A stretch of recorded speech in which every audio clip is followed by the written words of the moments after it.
বর্ষার সঙ্গে ইলিশের সম্পর্ক ঠিক বাঙালি হৃদয়ের সঙ্গে ছন্দের মতো, একে অপরকে ছাড়া অসম্পূর্ণ।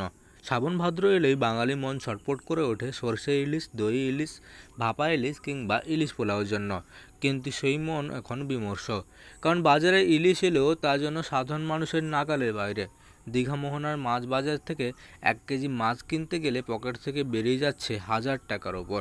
আর বড় ইলিশ হলে তো কথাই নেই, যেন গয়নার দোকানে দাঁড়িয়ে দাম জিজ্ঞেস করছেন।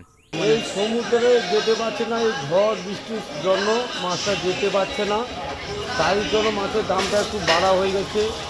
এই গত সপ্তাহ আগে মাছটার দাম একটু কম ছিল, এই 700-800 টাকায় 1 কিলো সাইজের মাছ 1000 টাকা বিক্রি হয়েছিল। এই সব তোলা ফোলা সব বন্ধর জন্য মাছটা একটু দাম বাড়া হয়ে গেছে। বাজারে ঘুরলেই বোঝা যাচ্ছে ইলিশ মাছের দাম সাধারণ মধ্যবিত্তের সাধ্যের বাইরে। 500 থেকে 600 গ্রাম ওজনের মাছ 700 থেকে 800 টাকা, 800 থেকে 900 গ্রাম ওজন হলেই 1200 টাকা ছাড়িয়ে যাচ্ছে। আর 1 কেজির মাছ কিনতে গেলে 1500 থেকে 1600 টাকা গুনতে হচ্ছে। যদি 2 কেজি ওজনের রাজকীয় ইলিশ চান তাহলে সরাসরি 4000 টাকা লাগছে। অথচ বছরখানেক আগে এই দামে দুটি ভালো মানের মাছ পাওয়া যেত। একাংশের অভিযোগ, বর্ষাকালে সেরা ইলিশকে পুজোর আগে বেশি দামে বিক্রি করার জন্য ফ্রিজে জমিয়ে রাখা হচ্ছে। বাজারে মাছের যোগান কমিয়ে কৃত্রিম সংকট সৃষ্টি করা হচ্ছে ইচ্ছাকৃতভাবে। আবার জলবায়ু পরিবর্তনের প্রভাবে সমুদ্রের উষ্ণতা বেড়েছে, যার কারণে ইলিশ গভীর সমুদ্রের দিকে চলে যাচ্ছে।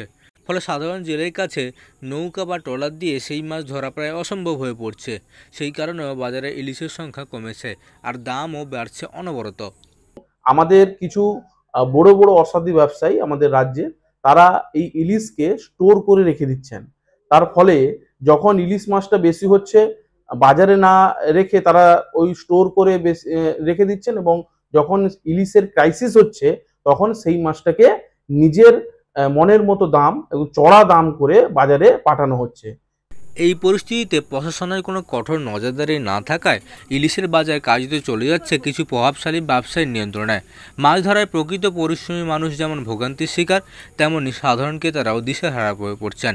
শেষ কথা, এই ইলিশ এখন আর শুধুমাত্র খাদ্য নয়, এটা অভিজাতর প্রতীক হয়ে উঠেছে। যারা একদিন নতুন চালের ভাত আর সরষে ইলিশ পেট ভরে খেতেন, তারা এখন শুধু মাছের দাম শুনে তৃপ্তি থাকার চেষ্টা করছেন। পূর্ব মেদিনীপুরের দীঘা থেকে মদন মাইতির রিপোর্ট, লোকাল 18 বাংলা।